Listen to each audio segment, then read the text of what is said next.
Tips on how to reopen your draft beer system. We suggest you follow these procedures from the Brewers Association to ensure your beer is ready to serve.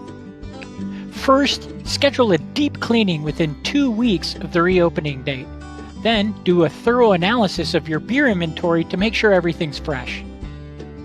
You'll need to chemically clean the system with the line cleaner. A 3% caustic solution is recommended, then rinse thoroughly with water. Next, you'll want to use an acid solution to clean the line, before rinsing again with water. Use a pH tester to verify the chemicals are completely flushed out. Each faucet should be totally disassembled and detailed. Inspect the couplers on the other end too for cleanliness and ensure the gaskets are all intact.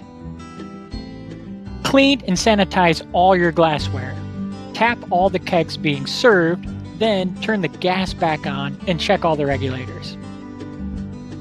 Run beer through each line and/or fob. Check that the fobs are in dispense mode. Finally, sample each beer to ensure optimal appearance, proper aroma, flavor, and carbonation.